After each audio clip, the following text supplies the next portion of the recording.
So for lesson number 8, we are here going to discuss conditions for two triangles to be similar. So, dito naman, we are going to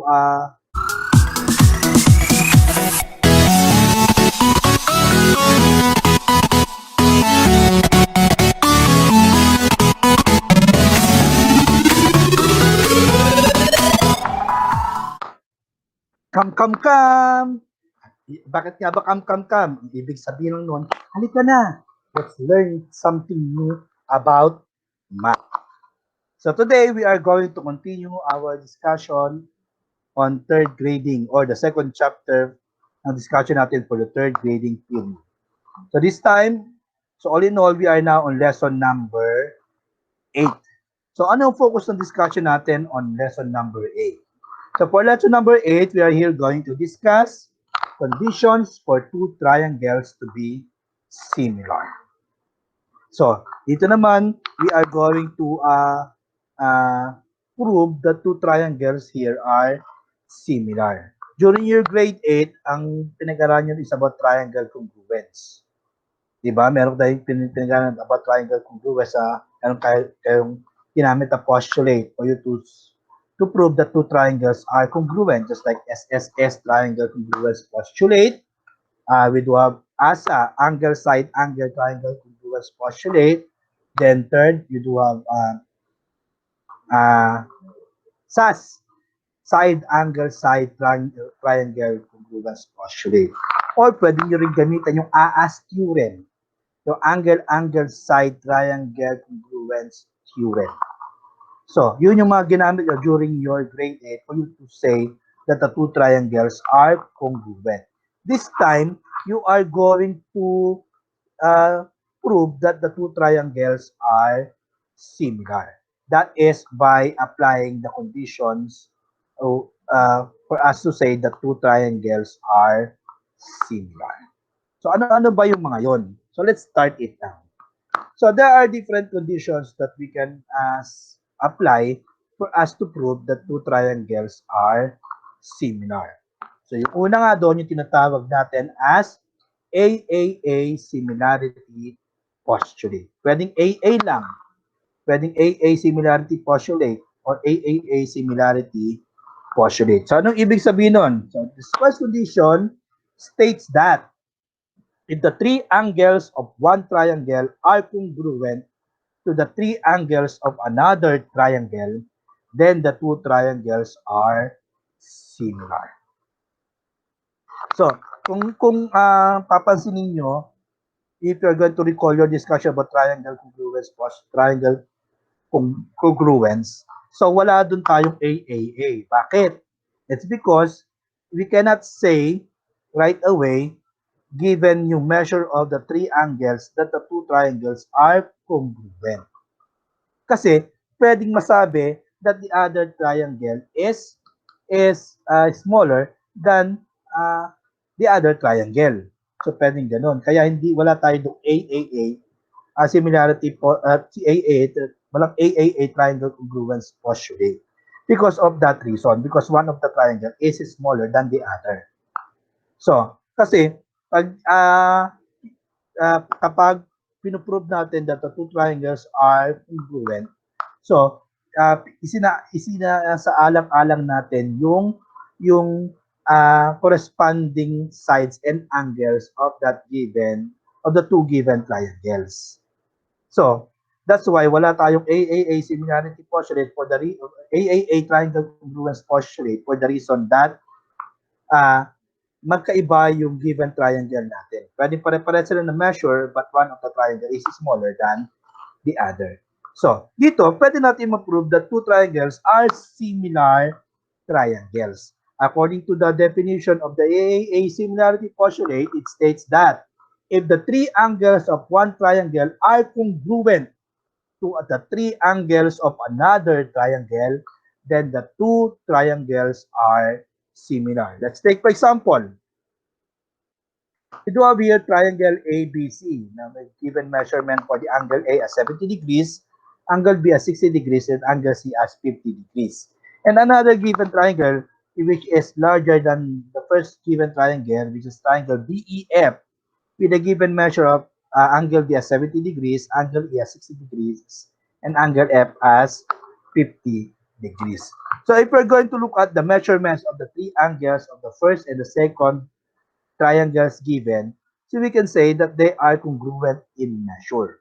So by knowing that, we can conclude that triangle ABC is similar to triangle EEF. So this is the symbol for similarity that we are using. So yung symbol na pa ganun. So ayun yung symbol natin for similarity.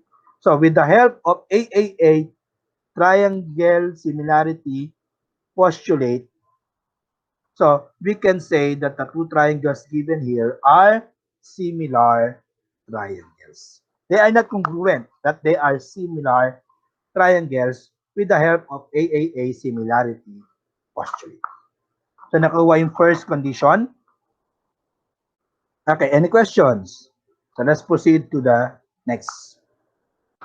So number two condition is SAS similarity postulate or side angle side similarity postulate. So ano ba yung sa similarity postulate?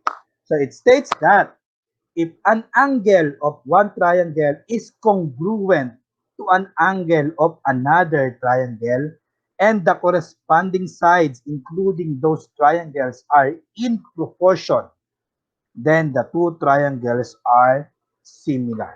The corresponding sides including those angles are in proportion. So we can say that the two triangles are similar triangles. That is what sa similarity of the postulate means. So paano yun? Let's try this example. The triangle TUV. Triangle TUV with a given measure for segment UB as 3 and segment TU as 4. Then, as you can see, the given triangle is a right triangle. Then we do have another triangle bigger than that, which is triangle XYZ with a given measure for the segment YZ as 9 and segment XY as 12. And still, also the given triangle is a right triangle.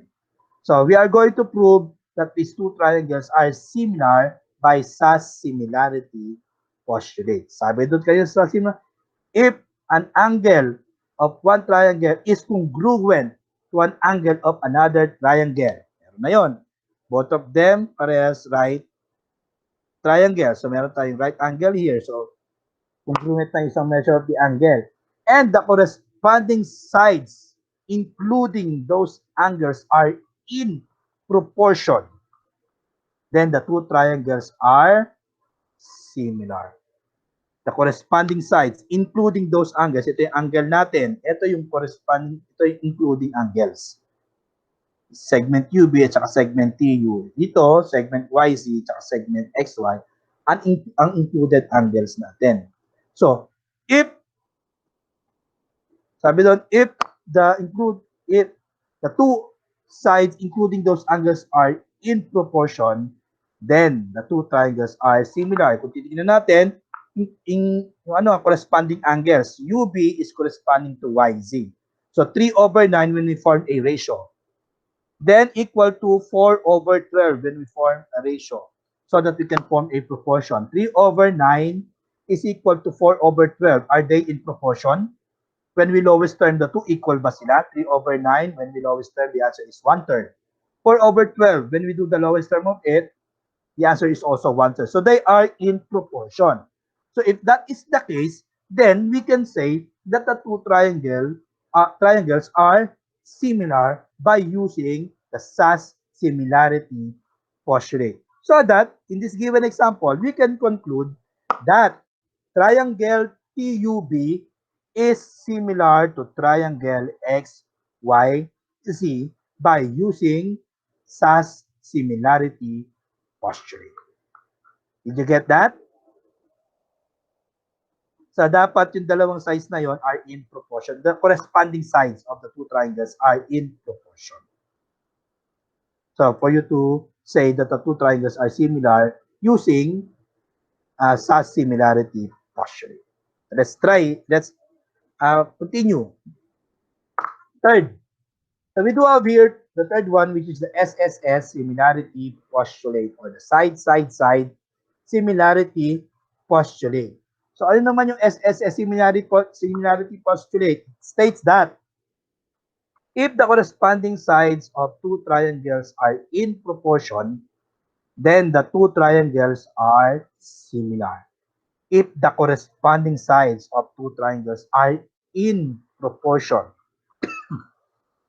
corresponding sides daw, then the two triangles are similar. So we just have to look at the corresponding sides of the two triangles. If they are in proportion, then we can say that the two triangles are similar using the SSS similarity postulate. So let's have this example here.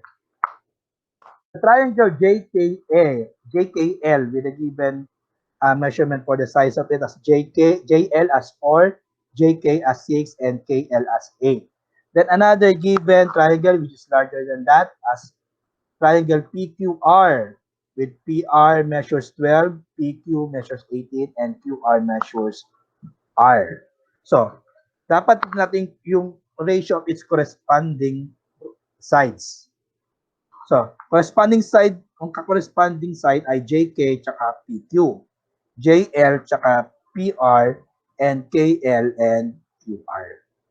So, sabi doon, if the corresponding sides of the two triangles are in proportion, according to SSS similarity postulate, then we can say that the two triangles are similar. Proportion ba? Unahin natin yung JL. Ang corresponding side niya ay PR. Pag nag-form tayo ng ratio, magiging 4/12. Pag 4/12, pag yung lowest term ay 1/3. So let's try another corresponding side. JK, that's 6. Then PQ, that's 18. So form a ratio, 6/18. Pag nilowest term by 6/18, ang sagot ay 1/3 also. So isa na lang. KL and QR. So 8/24. So 8/24, when we find the lowest term of 8, that's also the same as 1/3. So the three corresponding sides of these two triangles are in proportion so that we can say that these two triangles are similar. That is with the use of SSS similarity postulate. So therefore, we can conclude that triangle JKL is similar to triangle PQR by using the SSS similarity postulate. So, ganun lang paano natin dinidetermine or pinoprove that that two given triangles are similar triangles. It does not necessarily mean na kapag isa ay maliit, isa ay malaki, hindi na kaagad sila similar. So, you just have to apply the different conditions that we have discussed in order for us to say that the two triangles are similar. What are the three? We do have the AAA similarity postulate. Pwede din AA lang yun. Or we do have the SAS similarity postulate. And the third one is the SSS similarity postulate. So now, paano natin gagamitin yun? So let's try that through examples. Let's try examples of similar triangles wherein sinusolve natin siya with the application of the different conditions on proving that two triangles are similar triangles. So let's have example number 1. Meron tayo ditong given. So ang given natin, sabi dito, triangle PQR is similar to triangle PSR. Nasaan yun? PQR, ito yung maliit na triangle, similar daw siya to triangle TSR.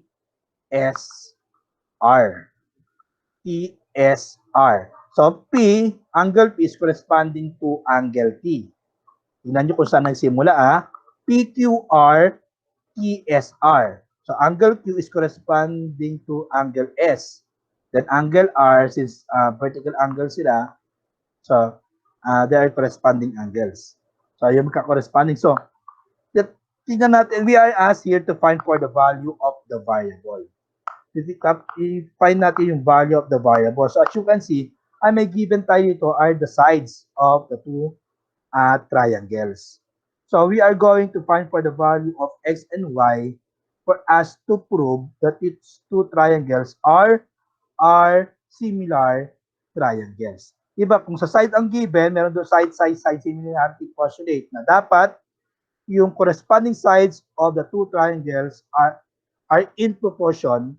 If the three corresponding sides of the two triangles are in proportion, then the two triangles are said to be similar. So alam natin na similar na yung dalawang triangle.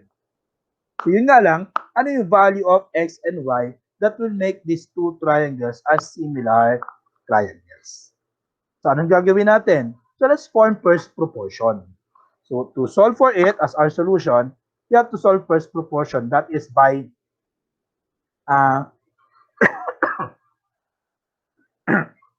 writing the proportion of the two given triangles. So sabi sa SSS similarity postulate, if the three corresponding sides of two triangles are in proportion, corresponding sides. So ito yun. PQ. So madali naman kung anong corresponding side. PQ corresponding to TS. QR to SR. Then PR to TR. So PQ corresponding to ST or TS rather. So magkakaroon tayo ng 12 over Y. Then QR is corresponding to SR. That would be 15 over 20. Then last is PR. That is 18 corresponding to TR, which is X. So magkakaroon ka ng 18 over X. Hindi siya pwede magkabaliktad ha. Kung inuna mong ginamit na numerator yung nasa smaller triangle, so ganoon din gagamitin mong numerator na yung uunahin mo yung maliit sa maliit na triangle bago yung sa malaki. Pwede siya magkabaliktad kung uunahin mo yung nasa malaki. Malaki ang mga numerator, nasa malaking triangle yung mga numerator, tapos nasa maliit yung mga denominator. Pwedeng ganon. Pero hindi pwedeng inumpisa mo sa maliit na triangle, tapos yung next ratio mo, nag-start ka sa malaking triangle. So magkaiba yun. So dito, ang ginawa natin, mag-start tayo sa maliit na triangle, then kunuha na corresponding side na to the larger triangle. So that we can form the proportion as 12 over y, ito yun, 12 over y equal to 15, itong triangle na maliit, over 20, yun yun, then equal to 18 over x. So we can come up with this proportion. So as you can see, we do have here a given ratio na walang involved na variable, which is 15 over 20. So if we can still simplify it, pwede natin i-simplify yon. So 15 over 3 can be simplified as 3/4. So magiging 12 over y is equal to 3 over 4 is equal to 18 over x. So if I'm not mistaken, that 3/4 is what we call as the ratio of proportionality. So tinatawag natin yun as the ratio of proportionality. If I'm not mistaken, ganun yung tawag sa kanya. The ratio of proportionality. So that 3/4. So because by doing the lowest term of it, mas madali natin masusolve yung value of the variable x and y. So with the help of this given proportion here, let's solve for the value of x and y. So to solve for x, so nandito yung x natin. So i-disregard muna natin itong may y. So dito muna tayo mag-focus sa dalawang ito. So we do have here a given proportion here to solve for x. So in solving for the proportion, just like what we discussed on solving for the value of the variable in a given proportion, we can apply cross multiplication wherein we can, it's just like we are applying the fundamental law of proportion. So come up here with 3 times x is 3x, then 4 times 18 is equal to 72. Then to solve for x, all you have to do is to divide both sides of the equation by 3. So cancel the 3, x will be left, and 72 divide by 3. So 72 is exactly divisible by 3, so that will come up with the value of x as 24. So the value of x is 24. So titignan mo pa lang dito, 3/4 yung ratio of proportionality niya. yung x mo ay 24. Ano ba ka-partner ng x? 18, di ba? That's 18 over x. That's 18 over 24. Pag nilowest term ba 18 over 24, ang sagot?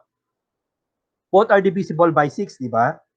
So, pag divide mo by 6, 18 by 6, that's 3. 24 by 6, that would be 4. That's also the same as 3/4.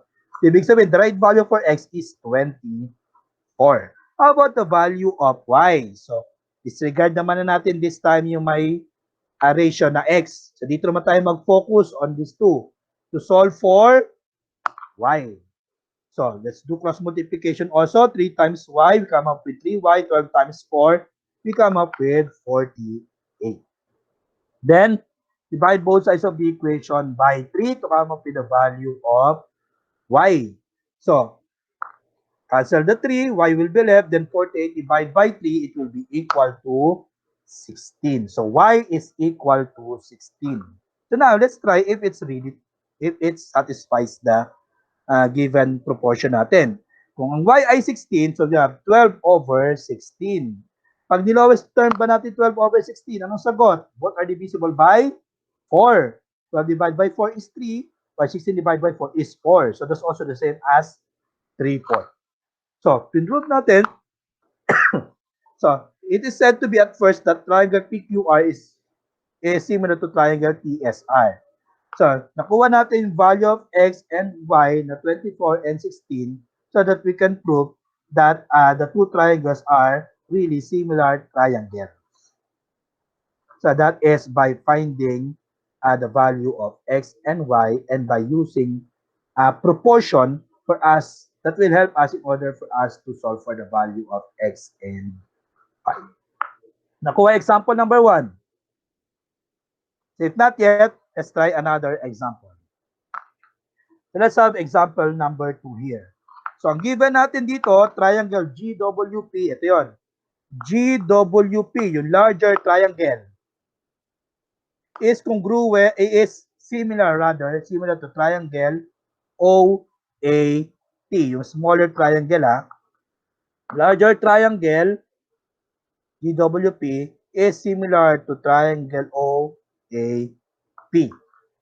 So what we are doing is to find for the value of M and N. Of course, GW is corresponding to OA, WP is corresponding to AP, then GP is corresponding to OP. Okay? Ito yon. Itong dalawa, saka ito magka-corresponding. Itong buo, saka itong maliit na side magka-corresponding. Itong buong side, saka itong maliit magka-corresponding. Kuha? So what we are going to do to solve for the unknown in this given triangle, what we are going to do is to apply forming a proportion. Apply proportion here. So the solution, just like what we did on the first one, let's form first proportion. So mag-form natin proportion using the corresponding sides. So we do have M over 9. Nasaan yun? M over 9. So nag-start tayo sa side ng malaking triangle, tapos dun naman sa maliit na triangle. Yung denominator, M over 9 equal to malaking triangle, yung side ng malaking triangle, ito yon. Bakit naging 20? Malaking triangle, kung 15 to, tapos 5 to, we do have 15 plus 5, that would be 20. Over, yung maliit na triangle, ito lang yon, OP. Diba? That is 15. Then, yung malaking triangle, yung buo na yon, 7 ito ay N. So, since you still don't know yet the value of N, so pag nalaman mo yon, i-add mo lang yung dalawa, di ba? So, since you still don't know it yet, just add first the 2. You come up with 7 plus N over yung side ng smaller triangle, which is N. So, yan yung proportion na ma-form natin. So, as you can see, meron tayo dyang ratio na walang involved na variable. That is yung 20 over 15. So, mas madali natin masosolve yan if we are going to lowest term that given ratio. Kapag pwede natin ma-lowest term, so since the given can still be reduced into lowest term, let's do it. So, magiging ganito. M over 9 is equal to 4 over 3 is equal to 7 plus N all over N. Then that 4 over 3 is equal as the ratio of proportionality. So, That will help us in order for us to find out for the unknown in the problem. So what we are going to do first is to find for M. So let's solve for M. So disregard muna natin ito.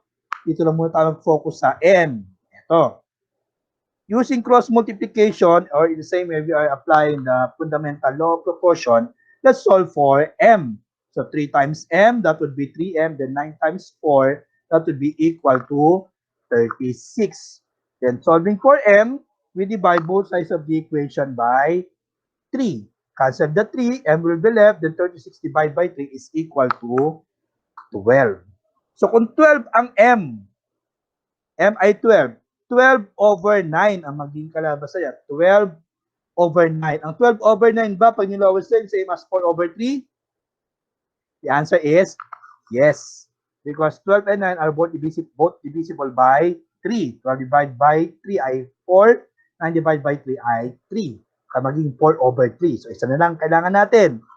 Yung value ng n. So, dito naman tayo. Disregard natin this time yung m over 9. Dito tayo mag-focus. So let's try to multiply the two using cross multiplication. So to solve for n, multiply 4 times n, that would be 4n. Then 3 times 7, 21. Distribute natin to. Distribute 3 times n, that would be 3n plus 3n. So we come up with 4n is equal to 3 times 7 is 21 plus 3 times n is 3n. Then move yung 3n to the left side of the equation. So magiging 4n minus 3n. Then 4n minus 3n is n, which is equal to 21. Ang value ng n ay 21. So kung 21 daw ang value ng n, anong value nitong 7 plus n? So 7 plus 21, that would be 28. Ang n ay 21. So 28 over 21. Pag nilowest term ba yun, same as 4 over 3? The answer is yes. Because both 28 and 21 are divisible by 7. And 28 divided by 7 is 4. 21 divided by 7 is 3. So that's the same as 4 over 3. So nakuha natin yung value ng M and N. That really proves that the two triangles are similar because according to the given, triangle GWP is similar to triangle OAP. Did you get example number 2? So let's try another example. So let's have example number 3 this time. Example number 3, we do have also a given triangle here. So triangle ABD. ABD, yung malaking triangle, is similar to triangle ECD. So para to example number 2 na pinaano lang natin. Iniba lang na position yung triangle natin with different givens also. So what we are going to do is to find for the value of x and y with the given measurement of the other segments of triangles. So our sides of the triangles. So what we are going to do first to solve for it is to form a proportion. Of course, dapat we know the corresponding sides. Doon pa lang sa given natin, malalaman na agad natin kung ano yung corresponding sides. AB to EC, BD to CD, tsaka AD to ED. Ito yun, AB to EC. So, form tayo ng proportion na 35 over x. Ito yun, 35 over x. Malaking triangle sa maliit na triangle. 35 over x equal to malaking triangle, AD. Yung buo, that would be 10 plus 4, that would be 14 over yung maliit, that would be 10. Equal to yung malaki, that would be 15 plus y, then yung maliit is 15. So, that's how we do it. That's how we form the proportion. Then, as you can see, 14 over 10, we do have the given ratio na walang involved na variable. So, we can, since 14 over 10 can still be reduced into lowest term, so let's find its lowest term first. So, magkakaroon tayo ng 35 over x is equal to 7 over 5 is equal to 15 plus y all over 15. Then, let's start solving for the variable with the help of the trace of proportionality. So, we come out solve for x. Disregard natin yung may y na to. Then, dito tayo mag-focus. So, let's do cross multiplication. Not the same way we are applying the fundamental law of proportion. So, we come up with 7 times x is 7x. 35 times 5 will come up with 175. That's 35 times 5. Tama ba? 140, that's 175. Then divide both sides of the equation by 7 to solve for the value of x. Cancel yung 7. X will be left. Then 175 divided by 7. So that's exactly divisible by 7. So we'll come up with the value of x as 25. So the value of x is 25. Tingnan natin kung 25 yung x, pinuprove na kaagad natin ha. 35 over 25 can still be reduced to lowest term. Both are divisible by 5. So 35 divided by 5 is 7. 25 divided by 5 is 5. So same as 7 over 5 pag the lowest term. So isa na lang. What would be the value of y? So to solve for y, disregard naman natin this time ito naman tayo mag-focus. So let's multiply 5 times 15. Ilan ba yung 5 times 15? That would be 75 plus 5 times y is 5y. Then 7 times 15, that would be 105. So maging ganito. 105, ito yun, equal to 75 plus 5y. Then move yung 75 to the left side of the equation, or pwede natin i-rearrange na siya na 5y na yung nasa left side. Then 105, minove natin 75, nagiging 105 minus 75. Then 105 minus 75 is equal to 30. Then to solve for y, let's divide both sides of the equation by 5. So, cancel yung 5 on the left side, y will be left, then 30 divided by 5 is equal to 6. So the value of y is 6. Kung 6 ang y, tingnan natin dito, 15 plus 6, that would be 21. So 21 over 15. 21 over 15, pag nilowest term, both 21 and 15 are divisible by 3, right? So 21 divided by 3, that would be 7. Then 15 divided by 3, that would be 5. So that would be the same as 7 over 5 also. So the right values for x is 25. Value for x is 25. While for y is equal to 6. Para masabi natin that the two given triangles here, the triangle ABCD is really similar to triangle ECD. So did you get example number 3? Do you have any questions? So kung wala na kayong tanong, that would be all for today. Goodbye, class!